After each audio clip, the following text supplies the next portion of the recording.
Beyond the Wall of Sleep by H.P. Lovecraft. I have frequently wondered if the majority of mankind ever pause to reflect upon the occasionally titanic significance of dreams and of the obscure world to which they belong. Whilst the greater number of our nocturnal visions are perhaps no more than faint and fantastic reflections of our waking experiences, Freud to the contrary with his puerile symbolism, there are still a certain remainder whose immundane and ethereal character permits of no ordinary interpretation, and whose vaguely exciting and disquieting effect suggests possible minute glimpses into a sphere of mental existence no less important than physical life, yet separated from that life by an all but impassable barrier. From my experience, I cannot doubt but that man, when lost to terrestrial consciousness, is indeed sojourning in another and uncorporeal life of far different nature from the life we know, and of which only the slightest and most indistinct memories linger after waking. From those blurred and fragmentary memories we may infer much, yet prove little. We may guess that in dreams, life, matter, and vitality, as the earth knows such things, are not necessarily constant, and that time and space do not exist as our waking selves comprehend them. Sometimes I believe that this less material life is our truer life, and that our vain presence on the terraqueous globe is itself the secondary or merely virtual phenomenon. It was from a youthful reverie filled with speculations of this sort that I arose one afternoon in the winter of 1900-1901, when to the state psychopathic institution in which I served as an intern was brought the man whose case has ever since haunted me so unceasingly. His name, as given on the records, was Joe Slater, or Slater, and his appearance was that of the typical denizen of the Catskill Mountain region, one of those strange, repellent scions of a primitive colonial peasant stock, whose isolation for nearly 3 centuries in the hilly fastnesses of a little-traveled countryside has caused them to sink to a kind of barbaric degeneracy, rather than advance with their more fortunately placed brethren of the thickly settled districts. Among these odd folk, who correspond exactly to the decadent element of white trash in the South, law and morals are non-existent, and their general mental status is probably below that of any other section of the Native American people. Joe Slater, who came to the institution in the vigilant custody of 4 state policemen, and who was described as a highly dangerous character, certainly presented no evidence of his perilous disposition when first I beheld him. Though well above the middle stature and of somewhat brawny frame, he was given an absurd appearance of harmless stupidity by the pale, sleepy blueness of his small, watery eyes, the scantiness of his neglected and never-shaven growth of yellow beard, and the listless drooping of his heavy nether lip. His age was unknown, since among his kind neither family records nor permanent family ties exist. But from the baldness of his head in front, and from the decayed condition of his teeth, the head surgeon wrote him down as a man of about 40. From the medical and court documents we learned all that could be gathered of his case. This man, a vagabond, hunter, and trapper, had always been strange in the eyes of his primitive associates. He had habitually slept at night beyond the ordinary time, and upon waking would often talk of unknown things, in a manner so bizarre as to inspire fear even in the hearts of an unimaginative populace. Not that his form of language was at all unusual, for he never spoke save in the debased patois of his environment, but the tone and tenor of his utterances were of such mysterious wildness that none might listen without apprehension. He himself was generally as terrified and baffled as his auditors, and within an hour after awakening would forget all that he had said, or at least all that had caused him to say what he did, relapsing into a bovine, half-amiable normality like that of the other hill-dwellers. As Slater grew older, it appeared, his matutinal aberrations had gradually increased in frequency and violence, till about a month before his arrival at the institution had occurred the shocking tragedy which caused his arrest by the authorities. One day near noon, after a profound sleep begun in a whiskey debauch at about 5 of the previous afternoon, the man had roused himself most suddenly, with ululation so horrible and unearthly that they brought several neighbors to his cabin, a filthy sty where he dwelt with a family as indescribable as himself. Rushing out into the snow, he had flung his arms aloft and commenced a series of leaps directly upward in the air, the while shouting his determination to reach some big cabin with brightness in the roof and walls and floor, and the loud, queer music far away. As 2 men of moderate size sought to restrain him, he had struggled with maniacal force and fury, screaming of his desire and need to find and kill a certain thing that shines and shakes and laughs. At length, after temporarily felling one of his detainers with a sudden blow, He had flung himself upon the other in a demoniac ecstasy of bloodthirstiness, shrieking fiendishly that he would jump high in the air and burn his way through anything that stopped him. Family and neighbors had now fled in a panic, and when the more courageous of them returned, Slater was gone, leaving behind an unrecognizable pulp-like thing that had been a living man but an hour before. None of the mountaineers had dared to pursue him, and it is likely that they would have welcomed his death from the cold. But when several mornings later they heard his screams from a distant ravine, they realized that he had somehow managed to survive, and that his removal in one way or another would be necessary.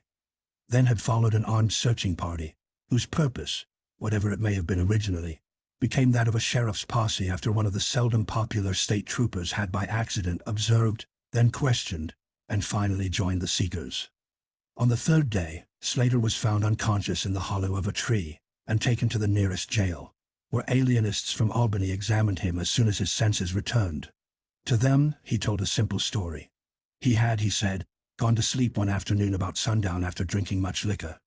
He had awaked to find himself standing bloody-handed in the snow before his cabin, the mangled corpse of his neighbor Peter Slater at his feet. Horrified, he had taken to the woods in a vague effort to escape from the scene of what must have been his crime. Beyond these things, he seemed to know nothing, nor could the expert questioning of his interrogators bring out a single additional fact. That night Slater slept quietly, and the next morning he wakened with no singular feature save a certain alteration of expression. Dr. Barnard, who had been watching the patient, thought he noticed in the pale blue eyes a certain gleam of peculiar quality, and in the flaccid lips an all but imperceptible tightening, as if of intelligent determination.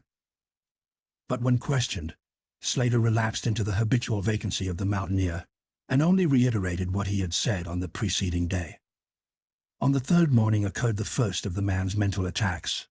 After some show of uneasiness and sleep, he burst forth into a frenzy so powerful that the combined efforts of 4 men were needed to bind him in a straitjacket. The alienists listened with keen attention to his words, since their curiosity had been aroused to a high pitch by the suggestive, yet mostly conflicting and incoherent stories of his family and neighbors. Slater raved for upward of 15 minutes, babbling in his backwoods dialect of great edifices of light, oceans of space, strange music, and shadowy mountains and valleys. But most of all did he dwell upon some mysterious, blazing entity that shook and laughed and mocked at him. This vast, vague personality seemed to have done him a terrible wrong, and to kill it in triumphant revenge was his paramount desire. In order to reach it, he said, he would soar through abysses of emptiness, burning every obstacle that stood in his way.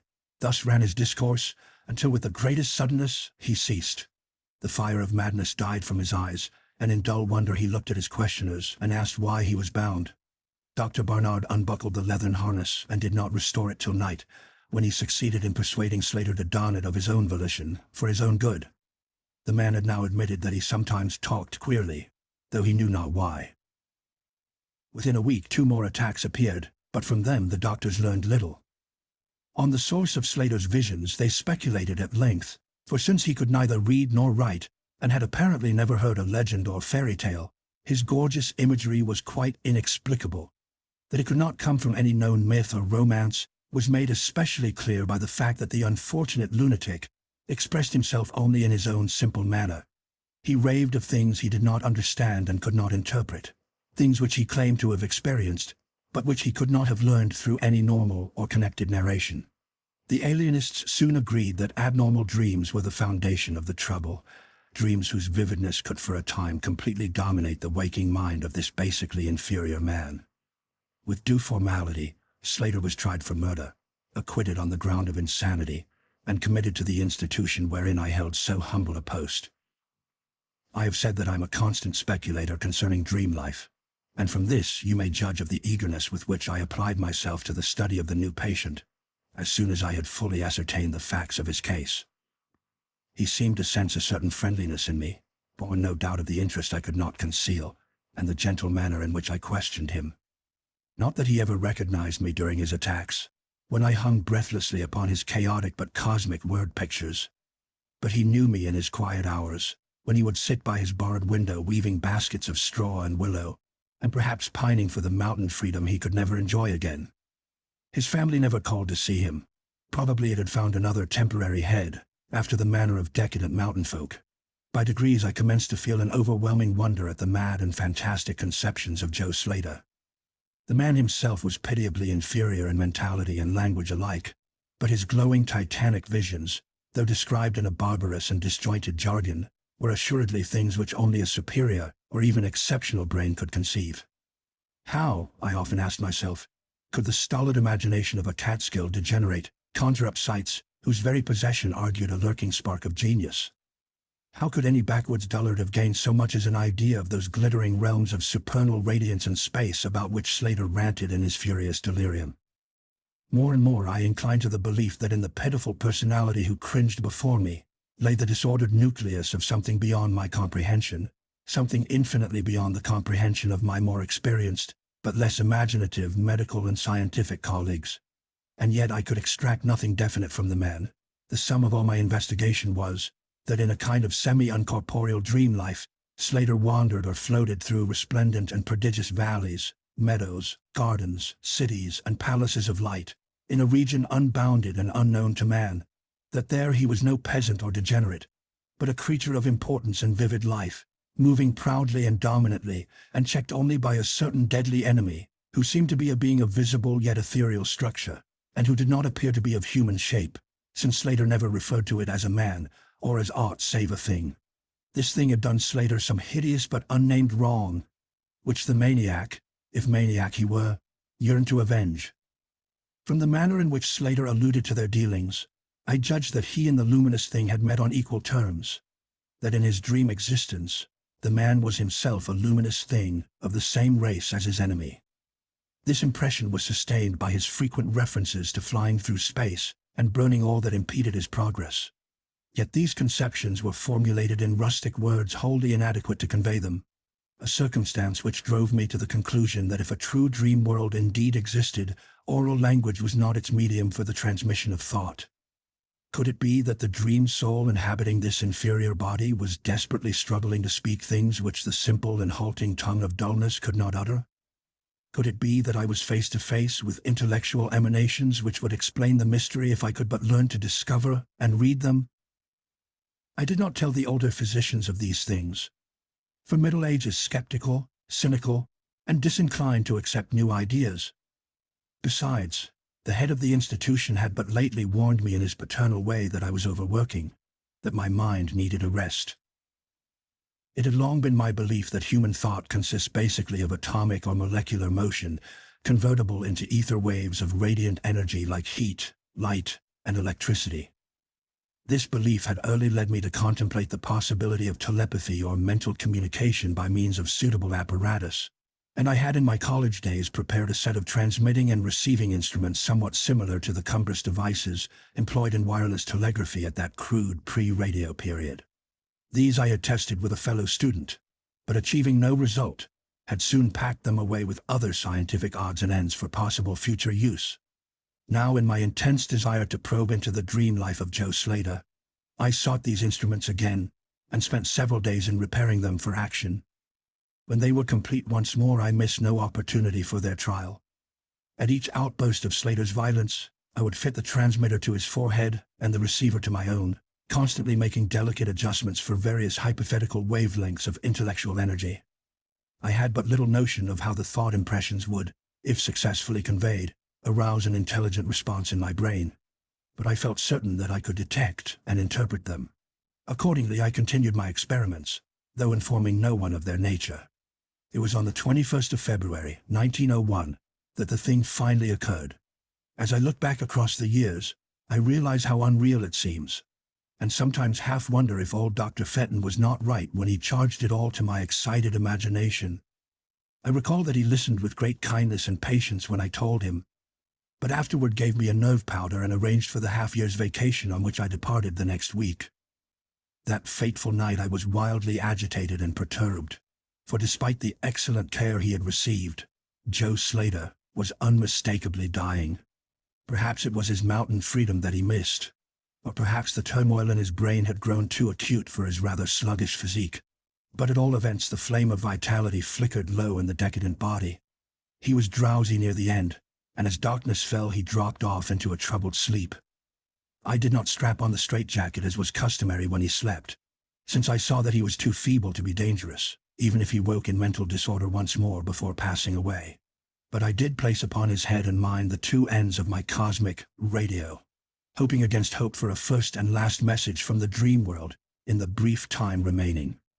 In the cell with us was one nurse, a mediocre fellow who did not understand the purpose of the apparatus, or think to inquire into my course. As the hours wore on, I saw his head droop awkwardly in sleep, but I did not disturb him. I myself, lulled by the rhythmical breathing of the healthy and the dying man, must have nodded a little later. The sound of weird lyric melody was what aroused me. Chords, vibrations, and harmonic ecstasies echoed passionately on every hand, while on my ravished sight burst the stupendous spectacle of ultimate beauty. Walls, columns, and architraves of living fire blazed effulgently around the spot where I seemed to float in air, extending upward to an infinitely high-vaulted dome of indescribable splendor. Blending with this display of palatial magnificence, or rather supplanting it at times in kaleidoscopic rotation, were glimpses of wide plains and graceful valleys, high mountains and inviting grottos, covered with every lovely attribute of scenery which my delighted eye could conceive of, yet formed wholly of some glowing, ethereal plastic entity, which in consistency partook as much of spirit as of matter. As I gazed, I perceived that my own brain held the key to these enchanting metamorphoses, for each vista which appeared to me was the one my changing mind most wished to behold. Amidst this Elysian realm I dwelt not as a stranger, for each sight and sound was familiar to me, just as it had been for uncounted eons of eternity before, and would be for like eternities to come. Then the resplendent aura of my brother of light drew near and held colloquy with me, soul to soul, with silent and perfect interchange of thought. The hour was one of approaching triumph, for was not my fellow being escaping at last from a degrading periodic bondage, escaping forever, and preparing to follow the accursed oppressor even unto the uttermost fields of ether, that upon it might be wrought a flaming cosmic vengeance, which would shake the spheres. We floated thus for a little time, when I perceived a slight blurring and fading of the objects around us, as though some force were recalling me to earth, where I least wished to go. The form near me seemed to feel a change also, for it gradually brought its discourse toward a conclusion, and itself prepared to quit the scene, fading from my sight at a rate somewhat less rapid than that of the other objects. A few more thoughts were exchanged, and I knew that the luminous one and I were being recalled to bondage, though for my brother of light it would be the last time. The sorry planet shell being well nigh spent, in less than an hour, my fellow would be free to pursue the oppressor along the Milky Way and pass the hither stars to the very confines of infinity. A well-defined shock separates my final impression of the fading scene of light from my sudden and somewhat shame-faced awakening and straightening up in my chair as I saw the dying figure on the couch move hesitantly. Joe Slater was indeed awaking, though probably for the last time. As I looked more closely, I saw that in the sallow cheeks shone spots of color which had never before been present. The lips too seemed unusual, being tightly compressed, as if by the force of a stronger character than had been Slater's. The whole face finally began to grow tense, and the head turned restlessly with closed eyes. I did not arouse the sleeping nurse, but readjusted the slightly disarranged headbands of my telepathic radio, intent to catch any parting message the dreamer might have to deliver. All at once the head turned sharply in my direction, and the eyes fell open, causing me to stare in blank amazement at what I beheld. The man who had been Joe Slater, the Catskill decadent, was now gazing at me with a pair of luminous, expanded eyes, whose blue seemed subtly to have deepened. Neither mania nor degeneracy was visible in that gaze, and I felt beyond a doubt that I was viewing a face behind which lay an active mind of high order. At this juncture my brain became aware of a steady external influence operating upon it. I closed my eyes to concentrate my thoughts more profoundly, and was rewarded by the positive knowledge that my long-sought mental message had come at last. Each transmitted idea formed rapidly in my mind, and though no actual language was employed, my habitual association of conception and expression was so great that I seemed to be receiving the message in ordinary English. "Joe Slater is dead," came the soul-petrifying voice or agency from beyond the wall of sleep. My opened eyes sought the couch of pain in curious horror, but the blue eyes were still calmly gazing, and the countenance was still intelligently animated. He is better dead, for he was unfit to bear the active intellect of cosmic entity. His gross body could not undergo the needed adjustments between ethereal life and planet life. He was too much of an animal, too little a man, yet it is through his deficiency that you have come to discover me, for the cosmic and planet souls rightly should never meet. He has been my torment and diurnal prison for 42 of your terrestrial years. I am an entity like that which you yourself become in the freedom of dreamless sleep. I am your brother of light, and have floated with you in the effulgent valleys. It is not permitted me to tell your waking earth self of your real self, but we are all roamers of vast spaces and travelers in many ages. Next year, I may be dwelling in the dark Egypt which you call ancient, or in the cruel empire of San-Chan which is to come 3,000 years hence.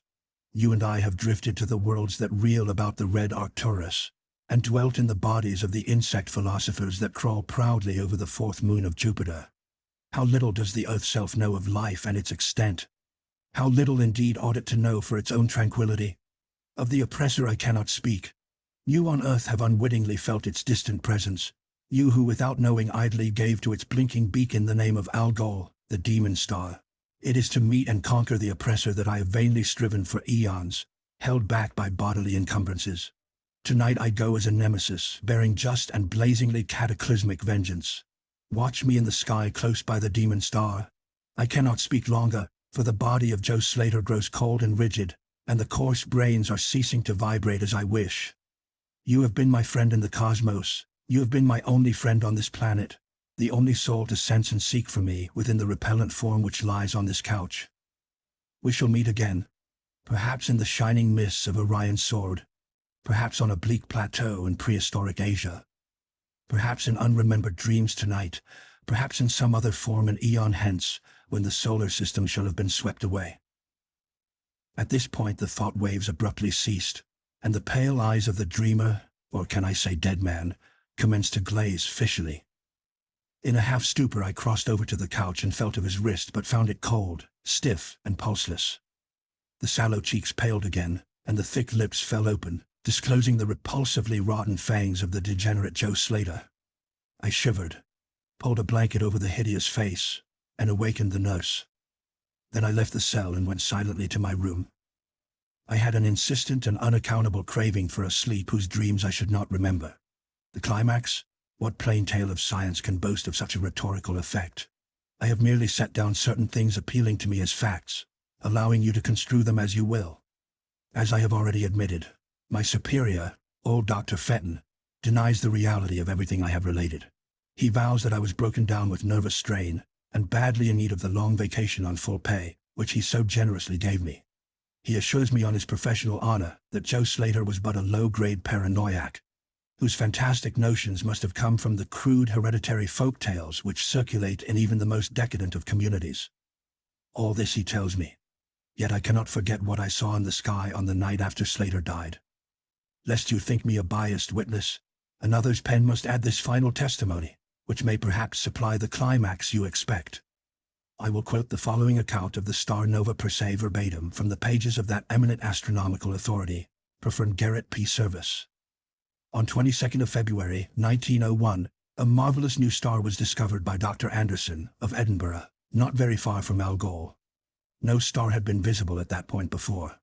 Within 24 hours the stranger had become so bright that it outshone Capella. In a week or two it had visibly faded, and in the course of a few months it was hardly discernible with the naked eye. Thank you for listening.